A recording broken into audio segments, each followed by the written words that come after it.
Hey, what's up guys? Good Gypsy back here today with NPL Week 1 of Season 8, going up against the Verd in what should be a pretty exciting opener to the season. Whenever Verd and I go up against each other, it's often really highly anticipated because Verd's a very good player and he's also an Australian like me, so whenever the two Aussies clash, it's always going to be a hype match. And in the fashion of the NPL, where we tend to take on the player you faced last season, so I did play Riz in the finals, but because he wasn't participating this season, Verd was the next guy in line that I faced before Riz. So we are facing off, and Verd's drafted a really spooky squad, as you guys can see over to the right. Mega Diancie was the Mega we had last season, so he's got that Mega Diancie and Hydreigon core which we used last season, so perhaps he looked at our team and sort of enjoyed the way those two worked together synergetically. And then he's got the Gengar, which is a really nasty threat to my team with no ghost immunes. And Necrozma's pretty interesting, gained a lot of tools this gen, certainly more viable than it was last generation, and in the hands of a creative builder, which Verd certainly is. many people can attest to that. Something like Necrozma could be a big threat to a lot of teams, although in this matchup I think it'll be primarily his response to Mega Medicham, as that thing does really blow away his team if he doesn't bring a bulky Necrozma to handle that. So then he's got the Gliscor Pharaoh core, which is pretty solid defensively. Can check a lot of teams, but Z-moves really can break past them if he's not careful with scouting for that. Then he's got the Xurkitree, which is kind of a Verd staple. Pretty mixed bag Xurkitree. It's very strong, but it's pretty slow, which leads to it getting revenged by a lot of offensive mons if it's not scarfed, but it's certainly a threat here. And then he's got some nice heat with Blaziken, Ordino, and Marie, the kind of cheaper mons, but Araquanid, the water bug spider, is a menace, and that thing is definitely a pressure on team building. I'm going to get into that when I've discussed the team we brought this week, but that's just a little brief rundown of Verd's team. And I think he's drafted well this season. I think he's drafted a pretty solid sort of bulky offensive team, and it's certainly going to be a fun way to open up the season. So jumping right off into it, we have a Selgor here, ticks and leeches, so bringing a Selgor here. Shout out to anyone who gets that reference, by the way, or any of these references of my nicknames. But so Selgor here, very solid in this matchup. Spikes would have been really nice versus Verd, to be honest, because he doesn't really tend to prioritize hazard removal too much. Not unlike myself, he doesn't mind it. Doesn't mind hazards getting up, especially if he can trade. So Spikes on paper actually look kind of solid, but Selgor's offensive matchup this game is really nice. Being able to revenge stuff like Diancie, Hydreigon, Necrozma, Gliscor, Ferrothorn with the Fatinium Z, all big threats on his team. Even Zerk goes down to a Z Focus Blast off the rocks if it's taken like rocks chip, and I think like some slight chip. I think it's a roll. Very, very solid. Obviously walled by something like Marini, but that monster Minipex cannot be stopped. That's unavoidable, unfortunately. But obviously we have many things that can take that on. Selgor is a very solid one here. It can always bluff the hazard stacking roll, which potentially I could be, because it does look good on paper versus Verd. Having this as a sort of reliable revenger to a lot of Verd's sort of frail offense is very solid indeed. So pretty self-explanatory, the moveset. Hidden Power Ice here is primarily here for the Gliscor. If he's a defensive Gliscor, which I feel is a little bit better, like he can run Mixed Def to check Aegislash, which I think he will, because Mixed Def covers Aegislash as well as checking my Garchomp to a certain extent, which he may prioritize, because he doesn't have a ton on his team for Garchomp. If he lets his Necrozma be the Garchomp and Medicheck, it's going to get worn down too quickly, and it's gonna be too pressured to really perform that role. So I think his Gliscor may potentially be Mixed Def to account for both variants of Aegislash, plus taking some of the pressure off Necro there. So Hidden Power Ice can blow away the Gliscor, especially if he's Fizz Def. It just bops it after rocks, and if he's like switching in on a Bug Buzz into HP Ice, he will drop. Chances are he will scout for that, because Hidden Power Ice is pretty solid here on Selgor, just for that Gliscor. Basically this poses a pretty big threat to his team. It's very effective in what it does. So gonna jump onto the next one here, and that is Mega Medicham. So rocking 4 attacks Medi this week. The spread may look a bit odd, but this guarantees that I live stuff like Scarf Draco from Hydreigon, and I just OHKO it with Drain Punch, getting all the health back essentially. Bullet Punch kills the Diancie with the bulk investment that I expect him to run this week. And it's just very solid here. Ice Punch blows away defensive Gliscor. And Thunder Punch is pretty much here purely for the Araquanid and the Marini. I could have gone for Zen Headbutt, but Thunder Punch accomplishes the same thing without risk of missing. Thunder Punch is actually a little bit stronger versus the Araquanid than Zen Headbutt is, so that's why I opted for that. And the reason why I'm focusing on that as a mon is because it's a massive threat to my team. It's a threat to any team, and depending on the kind of wild set that Verd brings, he may opt for something like Infestation, Soak, Toxic Rest. He may go Band, he may go like offensive with Sticky Webs. He's got a lot of options there, and having multiple means of taking that down is going to be pretty important here, because that thing is, a menace, and I think a lot of people don't actually realize how good that thing is. So the reason I'm not like an all-out attacking medi here in terms of like my spread, the reason I'm more bulky is because he has Necrozma, and I do expect Necrozma to be a real roadblock to medi in the early to mid game. Obviously I can wear it down in the late game, or potentially take it out with something like Aegislash, or taunt it down with Mandy. So not taunt it down, chip it down with Mandy, or pressure it with Clef and Chomp, or even take it out with a Selgor. But if he plays his Necrozma right, and it's like a Fizz Def Rocky Helmet set or something like that, or even just a lefty set, it's going to have a lot of staying power with Moonlight, so until I run those out, it's always going to be a Medicham check. So there's no real point in, like, I could stack versus him and bring like Double Edge or something, which would 2 KO him after hazards, but I opted to go this approach as it is more effective versus his whole team overall. So the next one we have is going to be my Unaware Clef. This is a really solid one here. Basically sets up on Diancie, sets up on Modest Scarf Circuitry, which I do expect him to run here. Modest Scarf Zerk can't 2 KO me with Thunderbolt. Even if my lefties get knocked off, Thunderbolt does 49 max, so yeah, we're setting up on that all day, wishing up, passing to the rest of my team. Calm Mind is only really here, like predominantly for a potential Calm Mind Photon Geyser and Necrozma. Photon Geyser obviously ignores Unaware, which, well, it's not obvious, a lot of people don't actually know that, but yeah, it's a pretty busted move in the sense that it ignores opponent's ability. So even if he is like a Calm Mind set that would usually be checked by an Unaware Clefable, Photon Geyser will bypass the ability. However, if I am boosting with Calm Mind, his Photon Geyser will be like, whilst it ignores the ability, it doesn't ignore stat boost. So that is how this Unaware Clef will beat that kind of Necrozma 1v1. If he's Swords Dance, that's a different story, but I have Mandibuzz to handle a Swords Dance variant. And if he's Swords Dance, then he's more vulnerable to my Selgor, which is nice.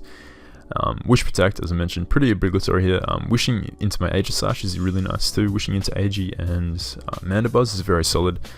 Clef is also here as a pretty solid response to his Hydreigon. So his Zmons are Necrozma and Blaziken, so he doesn't have access to the Corkscrew Crash on his Hydra, which is pretty nice for me. And having Protect there is just a really nice scouting tool with lefties. Yeah, so that's going to be the Clef set here. Very nice. Obviously, it's kind of like free hazards for something like Ferrothorn, which is something that I have to be careful about, because this Clef can't actually touch Ferro. It can't touch Marini, so he can potentially get hazards up on Clef. But yeah, Clef's ability to check Diancie, to check some of his biggest threats in Diancie, Hydra, Circuitry is all very nice. And the next one we're going to go into here is my Aegislash. So the first set of the season, probably not what people are expecting to see here, but it is actually going to be an Assault Vest variant. So I went back and forth on a few different Aegi sets here. Originally I had a couple of different sets. I'm not going to really go into them, just in case I want to bring those sets in future weeks. But ultimately I decided to settle upon this Assault Vest variant because it gave me both an offensive and a Spidef mon here. So the Spidef increase that AV gives this Aegislash is far more than a Spidef Aegislash with like lefties or something could accomplish here, like stat wise. I've got about 500 Spidef with the Assault Vest, which means I'm chewing Earth Powers from Diancie with ease. I'm chewing Dark Pulses from Hydra, Shadow Balls from Gengar. Circuitry is like a 4-hit KO with Thunderbolt, something ridiculous like that. And I always have Wish Pass with Clef to obviously heal the setup. The main point of this Aegislash here is is just really breaking down his team. He's going to struggle to switch into this thing unless he brings like a really Sharpedoes Marini or an Ordino, which could definitely come. But again, I have things to capitalize on Ordino. This is a fantastic switch into his Diancie, which is a relatively big threat versus my team, barring my Clef. Switching into and taking like 10 from Moonblast is very solid. And if his Gliscor is checked or weakened or chipped, this Aegislash is a massive threat. I am expecting him to bring Gliscor as the response to Aegislash because it's one of his better answers to it. And that's always going to be pressured. Like if he's switching in on Shadow Ball, he's always going to have to roost off. If he's low, to be a switch in later on in the match, which grants me a free switch into Medi or even my Mandibuzz. So yeah, Aegislash is very nice. It does a lot of work here. Shadow Sneak is a really solid late game for stuff like Gengar, Mega Diancie when it's being chipped down, Xurkitree. Taglo Xurkitree cannot Oko this Aegislash, obviously, even with Thunder. Shadow Ball into Sneak kills it. I think he dies to Sneak after Rock, Shadow Ball into Sneak after Rocks or something like that. Very solid mon here, and yeah, I've got a strong feeling it's going to put in the work. So the next one we have here is Chomp. Chomp is a Sash lead set, basically here to ensure I get rocks up versus a potential banned lead Araquanid. Araquanid, because I am potentially expecting webs here, Araquanid is a pretty massive threat to my team. And what this Chomp does is it 2-hit KOs with Adamant Dragon Claw. It 2-hit KOs with Adamant Dragon Claw if he's like max HP, like really bulky banned Araquanid. It 2-hit KOs with Dragon Claw in conjunction with 1 round of Rocky Helmet damage. So if he goes for liquidation, the turn 1 as a Dragon Claw, he's going to be in range of another Dragon Claw. If he sets up webs, I 3-hit KO with Dragon Claw if he's like max def, or I 2-hit KO if he's offensive. And I defog the webs away the following turn with my Mandibuzz, which I'm going to get into in just a second. Swords Dance with Dragon Claw allows me to break past the Gliscor. I can break past the Ferrothorn with SD into EQ. This speed creep allows me to creep. A Hydreigon creeping. It was creeping something on my team. Hydreigon creeping. What was it? I think it was Hydreigon creeping like a really fast Suicune or something like that. Or I think it was a Hydreigon creeping my Medi creeping something else. Either way, I don't expect him to really bring Hydra, and if he does, I have stuff like Clef and Medi, which can take it on defensively, and Medi and Selgor, which check it offensively. But yeah, Sash is just a very solid move here. Because Chomp is my Z-Mon, I do have that ability to bluff like a Z move, so he has to respect that. He's got to respect SD Z move, which I could be. So if I shoot SD, he has to play around that. And yeah, the beauty of Sash is that I can 1v1 Mega Diancie. I can, unless he's like Magnet Rise, which he could be. I can also, 1v1 like Scarfed Lead Hydra, or something like Life Orb or Specs, Icy Wind or Hidden Power Ice Gengar, so very solid in that sense. SD also lets me break down his Necrozma, which I mentioned earlier is his biggest and pretty much only check to Medicham. So yeah, this Chomper is very nice. The reason why I've opted for Sash is pretty obvious here. Rocks are important for me, so I want to get rocks up. But not as much as I want to deter webs. So that's going to go into my last one here, which is my Mental Herb Mandy. So pretty spit off Mandy here. Able to check Gengar with ease, able to take Moonblast from Diancie after rocks, able to check any variant of his Necrozma, unless he's like SD Rockium, which is potential, but I think it's pretty poor coverage considering my team. Like if he's SD, he needs SD Moonlight, then he needs coverage for Aegislash, and he needs Photon Geyser for Clef, otherwise Unaware Clef or Quag just walls his Necrozma, so he can't really afford rock coverage here, or he's walled by something on my team. So yep, Mandibuzz is the nice defogger here, and defog, again, like I'm only going to be defogging if he brings webs, or if I crucially need to remove rocks. But if I can, I'd rather keep rocks up on both sides if it comes down to that. But yeah, removing webs is going to be essential, and that's why we have the mental herb here. If I take out his, if I do something like I take out his Araquanid with my Chomp, like I mentioned earlier, as he sets up webs, and he brings in something like Gliscor or even Gengar, I can always go out into my Hydra on that, shoot any hit, and default, because Mental Herb will avoid me taunted. So that's pretty much why I have it here in the instance that he brings a fast taunter to negate my removal and keep his webs up, which is, you know, something I did back in ITL Season 5 Finals, and it's definitely a viable strategy if you really want to preserve, you know, keep your webs or your rocks up versus a team with no spin and default instead as their form of removal. So that's something I'm definitely planning around. It's certainly not the most likely like strategy he'll go for, but it's I lose very little by putting Mental Herb on here. I'm still well and truly bulky enough to live any hit without lefties. Rocky Helmet isn't really needed here. So yeah, Mental Herb is the item of choice here. So that's going to be the team for week 1 against Verd. It should be a pretty fun game. Obviously Verd's a really creative builder, so he could bring like a myriad of different sets. He's certainly not opposed to bringing some heat, but I know he's going to be out for blood after our semi-finals game from last season, so it's going to be interesting to see what he brings and to see how the match goes. I'm going to stop it here and we're going to jump right into the match. Alright guys, so we're here with the game up against the Verd, and yeah, as you guys can see, he's opted to bring the Zerk. He's got the Zerk, the Gengar, the Gliscor, the Necro, the Pharaoh, and the Mega D Anti, so not a team too unlike what I was expecting him to bring. However, he has opted to leave stuff like the Hydreigon on the bench.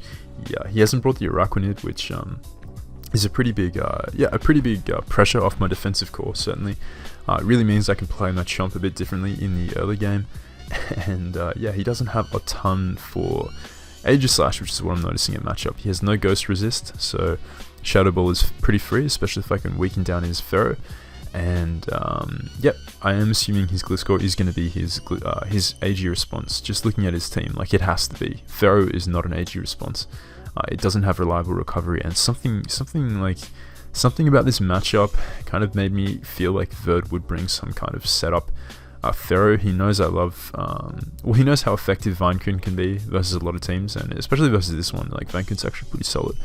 I was expecting something like Bullet Seed knockoff on this Pharaoh, so it could hit stuff like my Suicune, as well as crippling my team with knockoff and having something to hit Aegislash super effectively. And yeah, we're just gonna have to see about that. But ultimately, I felt like Gliscor would be his Aegislash response, considering he has nothing else really to take it on. So that's good information. He's gonna be like Roost EQ, maybe Taunt Toxic or Rocks on there.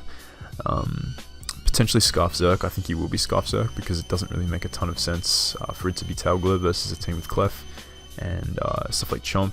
All my offense can actually outpace Tail Glow Zerk. So, and he's not Z move, so he can't be like Z Electric Terrain or Z Hypnosis. So yeah, I'm expecting Scarf on this. Expecting like Life Orb on Gengar, maybe the Ghost Berry, but I highly doubt it. I'm thinking Life Orb or some kind of boosting item maybe. And then, like I mentioned earlier, defensive Necro. DNC could be a mixed bag. I am expecting offensive, could be like setup, could be bulky as well. So we're gonna jump into it. I'm gonna lead off with Chomp, as I do expect him to lead off with either DNC, maybe even like Scarfed Zerk, or even his Gengar, which is what I felt he would potentially lead with. But he does lead with DNC here, and right away I do expect him to either go for Sub, Protect, or just hard switch out. Protecting here whilst Mega Evolving gives him his Mega, which means he's going to have Magic Bounce, which is nice. Nice for mid game, you know, coming in on Toxics or Rocks or something like that. And yeah, protecting with DNC, even though it does have a Mega Boost, is definitely a strategic play. It's something we did a lot last season, and you're going to see that is what he does go for turn 1. So he is going to go for the Protect here, as we do, just fire off an EQ. Now he's going to switch out here into his Gliscor, as I just EQ again. Don't lose much by it, and here he has to respect me being, like, in my opinion, he's got to respect Waterium Z, he's got to respect Z Aqua Tail, as that could catch, that would catch DNC switching in on a potential SD Z Draco aimed at this Gliscor, and it also obviously hits the Gliscor really hard. So I'm going to go for Rocks here, as he does just go for the Toxic. Okay, so my jump is Toxic, and yep, that's pretty annoying if I was like a really bulky Chomp, but because I am SD, like offensive, it's not the end of the world, and that gives me valuable information on this Gliscor. So I know he's got Toxic, he's going to have EQ, and he's going to have Roots for sure, which means that his last move could be Taunt, Rocks, Sub potentially, all good information to have. So Right here, I'm going to SD as he is going to stay in here and go for EQ. So I'm now at +2. Now, I could well be Z, like I mentioned earlier. So Verd's in an interesting spot here. He potentially, like, if he has Protect, which I don't think he will have Protect, but if he has Protect, he can click it here. His play also could be go out to Diancie, expecting the Z Draco, or he could go out to Ferrothorn, expecting the Z Aquatail, which, as I mentioned earlier, is definitely a viable set here. Like Z Aquatail could definitely blow away Gliscor and Diancie in the same turn. If he wants to stay in here with Gliscor, switching to Diancie, expecting Z Draco. So what I'm actually going to do is make my best possible mid-ground play, and that's actually to switch out into my Medicham on his potential switch or Protect, as he is going to go out into Ferrothorn here. So I hope it's not lagging too much. It looks like it's kind of lagging as I'm doing this, but hopefully it's not too bad for you guys watching. But yep, I catch him here as he goes out into Ferrothorn, and this is really nice because now I can just Mega Evolve and fire off a Drain Punch, gaining either the Oko on an offensive Ferro, or gaining like significant damage off on Ferro, potentially popping a Chopper Berry, or more to the point, just getting damage and information off on this Necrozma. So I'm going to go for the Drain Punch here, as that only does 19%. He is going to reveal Lefty, so this is definitely a defensive bulky Necrozma. That's definitely good to know, and makes a lot of sense. It's pretty much his only response to this monster. So now I'm going to switch out this turn. I'm going to go hard out into my Mandibuzz. I don't have a ton of use for Mental Herb here, apart from roosting on a potential Taunt Gliscor, or roosting on potential Taunt Gengar. So that is pretty much my most expendable item, and I do expect him to have Knockoff here.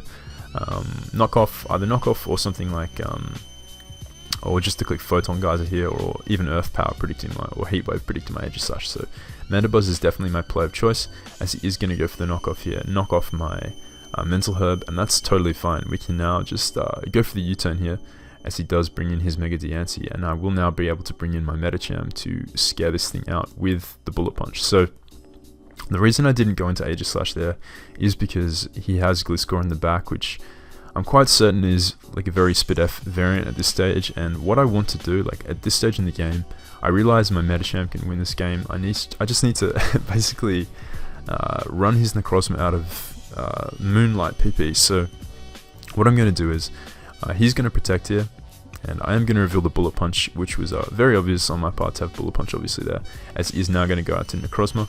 And yep, Necrozma's going to take some chip. It's now at 61 though. And if he switches out here, expecting my double into Mandibuzz, he's going to be at around 49% after Rocks, which means he won't be able to reliably switch into Medicham if I do have something like Double Edge. So I feel this turn he is going to definitely go for the Moonlight here, as that will grant me a free switch into my Selgor. So now I've got this monster inside, and he's going to go for the Morning Sun here. Now, I really wanted to go for the Hidden Power Ice here, predicting either his Gengar or his Necrozma to come, or his Gliscor to come in, which would have been a very solid play. But I'm going to play it safe in the early game. I don't lose much, and if he does stay into Rocks, which is definitely a play he could make, he hasn't revealed Rocks on Gliscor yet. He could potentially be Rocks or even Spikes on Ferro. I know he's Morning Sun knockoff. He's probably Photon Geyser. He could have been Rocks there as well. So that was my thinking there. I at least wanted to punish the Necrozma if it did stay in. And he's actually going to switch out this turn and go into Gliscor, and I'm fine with that, because depending on this damage, like even if he did make the switch there, if he's like a mixed bulk or just a defensive Gliscor, Bug Buzz into Hidden Power Ice would have been able to kill it. But he's actually going to be revealed to be like max Spidef, so that Bug Buzz does nothing. As this turn I am just going to go for the Hidden Power Ice, and he lives on 12, so he's certainly max defense, max special defense there, but he does actually Toxic me. So the reason why I was fine with staying in there was I felt like he would either Roost there or Toxic, expecting me to go into Mandibuzz. But honestly, like the fact that I've got 70% off him with Hidden Power Ice means that this Gliscor is severely weakened and no longer an Aegislash switch in, which is amazing for me. So he's going to get back to 25, and he's going to switch out this turn as I go for the Hidden Power Ice on his incoming Zerk. So now his Gliscor is going to be at 12 when it comes in on Rocks. And that's pretty amazing because, like I said, nothing my Aegislash has will be unable to OHKO him at this point. So if he switches in on like even Sneak, it'll drop the Gliscor. So that's pretty solid for me. And now he's going to make the offensive switch out into what I believe to be his Scarf Circuitry. And right here I'm going to go out into Chomp, because you don't Hidden Power Ice a Selgor when you really need. You're like, he's in the back right now. Like, he is in the back. His Aegislash check is severely weakened. It's pretty much dead. He is unable to do anything with his Necrozma really, because I have Clef and I have Mandibuzz here, which can pretty much check it. His Gengar is checked by my Mandibuzz as well, and a Selgor is a massive threat to his team, so he needs to start killing Mons basically on my team. And Volt Switch would have been able to take out the Selgor at that range of health, factoring in toxic damage. So I am going to switch out the Jump here, as he is going to Volt, and this turn I am going to EQ, I believe, as he does go out into Ferrothorn, and we are adamant, and this is an offensive Ferro, so this straight up gets 2-hit KO'd by a non-item boosting Chomp, which is something you really don't see often, as he's now going to switch out into his Gliscor, trying to pivot into the EQ and avoid losing his Ferro there, trying to whittle me down with Toxic. And the reason why I was okay with him making this play is because, like, even though he gets to bring in Gliscor, he can't safely roost up because I outspeed an Oko with Dragon Claw at this range of health. And if he does decide to switch back into Ferro, that's just taking more chip on my Dragon Claw, which is what he actually does decide to do. So he's going to get back up to the 25, but obviously he's going to switch out this turn and have to take rocks the next time. So he really hasn't. All he's achieved there essentially is killing off my Chomp. Get a crit there with Garchomp, but it turns out to be relevant because Ferro was dropping to any hit on my team at that stage, even without the crit there. So Selgor is just going to be able to bop him with a Hidden Power Ice. And yep, it's 5-5 at this stage. So now he's going to bring back in his Xurkitree, as I am going to go out to my Aegislash here. He's going to click T-Bolt here, and that does 31%, so this is what I mean.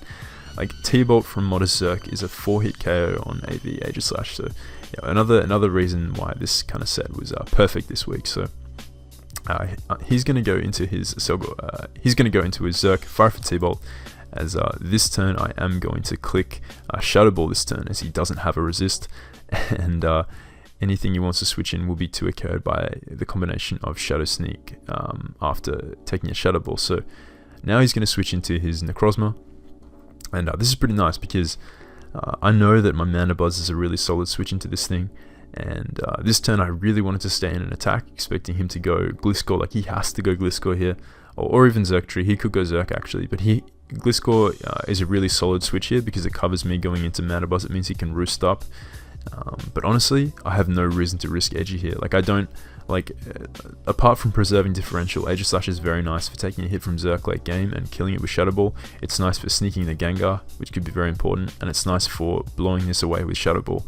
So I am going to make the switch out to Mandibuzz here. As obvious as it was, he could have gone out to Gliscor there expecting my switch, but that's totally fine because if he had done that, I would have just U-turned out into Medicham and just started the cycle of me clicking Ice Punch, forcing in this Necrozma, and forcing him to recover up and going into Mandy, and repeating that cycle until his Necrozma runs out of Moonlights. But he does instead choose to Swords Dance up here, which he is going to be punished for if he does choose to stay in, because I do have the Foul Play. And this turn he is going to switch into his Zerk. So Zerk takes the Foul Play, he takes 30, and now this thing is no longer switching to anything on my team because it will die to rocks. So unless he's defog on his Gliscor as his last move and he can roost up and defog, this Xurkitree is pretty much out of the game after this hit. So this turn I am going to go into my Clef, knowing full well that Thunderbolt from Modest Zerk will only do 49%. And unfortunately he does get a crit here, so that's pretty unlucky. He's going to crit me with T-Bolt, does 63, but after lefties and protect, I am actually going to be out of range unless he gets a very max roll with T-Bolt. I'm at 49% earlier, and I told you guys that yeah, Modest T-Bolt's max roll was 49%, so he is going to get 48% there, so he almost gets a max roll, but just misses out. This is kind of it doesn't matter too much. Clef is essentially going to die soon anyway, but he is now going to switch out into his Gengar, as I am going to protect to get my health back. So this is nice because now what this means is, like, he saves himself some Death Fodder in the back, which could be important in the late game. But his Gengar's taken rocks, which is really nice because if he takes a little bit more chip, he's in range 100% of Sneak from my Aegislash, assuming he's got like quite a lot of bulk in his Gengar. So this is pretty nice. He's in a spot where if he clicks Shadow Ball, I always go into Mandibuzz here on a Sludge Wave, or even Aegislash on a Sludge Wave, and his play in my opinion is either Shadow Balling or Dazzling Gleaming. So this turn I am going to stay in and Moonblast just to get that damage off on his Gengar, which means he's now in range of Bullet Punch from Medi, he's now in range of Shadow Sneak from my Aegislash, as well as Hidden Power Ice from my Asilgar after he takes another round of rocks. So this is very solid. Clef is going to go down here, as yeah, it served its purpose. Xurkitree is handled now, and it's really not doing much in the late game versus an SD Photon Geyser on the Necrozma, and his Gliscor has Toxic. So yeah, Clefable served its purpose. Definitely a solid teammate on this squad this week, but now it's AG's time to shine. So he's gonna bring in Zerk and sack it off to the rocks, as now this means that he can go into his Necrozma here. So he couldn't have gone into his Gliscor there because I had shown Sneak, and Sneak would have killed at 12%. It also would have killed Gengar, so it really does force in his Necrozma here. And now is a situation, like I was mentioning earlier, where he really can just go out into the Gliscor, expecting me to go hard Mandibuzz, because I have shown a tendency to want to keep this Aegislash around, and that is the play he does make. He goes hard out into Gliscor, and it is lagging a little bit here, I'm sorry about that. And so this circumstance, if I didn't have a means of actually beating his team with Medicham, I 100% would have stayed in there and just Shadow Balled with my Aegislash, just feeling confident in Mandibuzz, Asilgar, and Medicham being able to clean up the game. But the fact that I had Medicham in the back to essentially come in on this Gliscor after Mandibuzz's U-turn every single time and force forcing Necrozma to come in with the Ice Punch meant that I was comfortable with making thinking long term, comfortable with making the safe play now, because I know I'm confident I can win this in the long run. So he's going to be able to roost up here with his Gligar, as now I can just go for the Ice Punch with my Medicham here, and you're going to see he is going to bring in his his Necrozma, and he takes 38 with a crit. So this is very bulky, a very bulky Necrozma. I'm going to Ice Punch here because I know he's going to want to Morning Sun up, and if he attacked me there, I 2 KO'd, and he didn't kill me with Photon Geyser. So yep, going for Ice Punch there gets a little bit more damage off, and forces him to potentially want to recover again, which is really nice for burning more of his Morning Suns. Medi also could have crit in there with the Ice Punch, which would have knocked him out, so had no reason not to go for that play there, as now I can just go out into my Mandibuzz this turn, and he is now going to go out to Gliscor. So he makes a solid play going to Gliscor, and he's going to attempt to poison me here, but that's actually not going to matter too much, because every time I go into Medi, I'm just U-turning out into Medicham and or Asilgar, and with Medicham I'm clicking Ice Punch, with Asilgar I'm clicking Hidden Power Ice. So this turn I'm going to click Hidden Power Ice, as he does choose to stay in and roost. So he's actually going to try and Toxic Storm me down, and that's fine. I'm not going to allow him to do that. I'm just going to go back out into my Mandy, as I want to see what his last move is. He's shown Toxic, Roost, EQ, and now he does reveal Taunt. So this turn I am going to U-turn out. That's good information to know. I know he's not a boosting set. I know he's not default or rocks of his own. So Medicham is safe each time to come in and click Ice Punch. Even if he went for EQ that turn, like even if he somehow gets my Medi with EQ, I always Drain Punch a little bit of health back from Necrozma if he wants to switch it in on Ice Punch, which he kind of has to. So there's a bit of recovery in that sense anyway, but he is going to bring this Necrozma this turn, and I'm going to stay in an Ice Punch one more time. Again, I lose nothing by it. Photon Geyser does not kill me, and yep, now he's running out of Moonlight. I am going to go back out into my Mandy, and yeah, we're going to repeat this cycle for quite a while. So I'm going to Foul Play this turn, I believe, just in case he wanted to stay in an SD, but he's going to go out to his Gliscor here, and I can go for the U-turn here on his Taunt. So every time I bring in Mandibuzz on Necrozma, I also get a free Roost, because the best he can do is go for Knockoff versus me, and he's always forced to go into Gliscor essentially there, and after a Roost I'm always going to be at like 94%. I can always U-turn out to Mandibuzz. So this is the way I designed this team, to be able to beat an annoying defensive call like this, as now he's going to switch in his Necrozma. It's a bit repetitive here. We get another crit with Ice Punch, which is a bit unfortunate. It means he has to Moonlight a bit earlier than he would have liked to, but the result is the same. I can go into Mandibuzz on the Morning Sun and proceed to Roost up to full, and yeah, we're going to repeat the process. So the best thing his Gliscor really can do is just go for the Taunt, And yeah, unfortunately Verd's in a tricky spot here. There's really nothing he can do to stop my defensive Mandibuzz and just offensive powerhouse in Medi just kind of running through his team. He can maybe rely on me choking, but as you can see, I'm not going to make that mistake, as he does Photon Geyser there, maybe expecting me to stay in there with the Medicham, as now I can go for the U-turn out into Gliscor. I'm chipping his Gliscor down as well, which is nice. Like, obviously he's getting Poison Heal, so it's not really it's not really mattering at all, but every time his Necro switches in, he takes 12 from rocks, he takes an Ice Punch, and he only gets 6% recovery back with lefties, so I'm going to Thunder Punch him here, wanting to preserve like Ice Punch PP, not that I really needed to because I had a ton at that stage, but again we get some nice damage off on his Necro there, as now he's going to bring in his Gengar, and I can just switch out into Aegislash here as he fires off a Dazzling Gleam. And this is really nice. I can this turn just click Shadow Ball as he does go into his Gliscor. I comfortably lived the Shadow Ball, a Life Orb Shadow Ball from his Gengar at that range of health. And this turn I can just go for the Shadow Balls. He has to go into his Gliscor there, like, unless he wants to die to a Sneak with his Gengar, which wouldn't really accomplish too much because it'd be the same anyway. He'd have to go into Gliscor afterwards.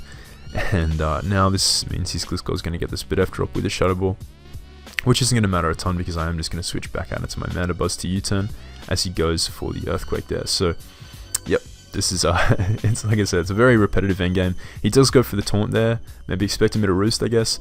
But now his Gliscor is very low, which means that my Selgor is going to get a kill here with the Hidden Power Ice into Bug Buzz, pretty much. If he wants to switch back into Gliscor, which is what he actually does end up doing, I could have Hidden Power Ice twice there and taken him out, but at this stage he's just trying to, he's attempting to Toxic Storm my Selgor down, and I went Selgor to try and accelerate the process, but he was adamant that he was going to try and lower differential as much as possible, which yeah, I can definitely respect. So I'm just going to go back out into my Mandibuzz here, and yep, start the chain up again. So he's going to go into his Necrozma here. Mandibuzz covered him going Necrozma or Gengar, expecting my Hidden Power Ice, as I will now be able to roost up and start U-turning again. So yeah, Mandibuzz are really proving its worth week 1. I'm definitely happy to have picked this thing up. It's really supporting the team well, and you can see the kind of synergy it has with U-turn into Medicham, as now he's finally going to sack off his Gengar, not wanting to risk his Necrozma, I think, at that stage, because his Necrozma would have had to come in on rocks and take 2 Ice Punches, which would have actually killed it. You see it's at 30 here, so it would have dropped to 2 Ice Punches there. So yeah, Medicham just putting a ton of pressure on his team. I'm going to go for Ice Punch as he gets frozen and thawed in the same turn, so that's good that he didn't get like fully frozen.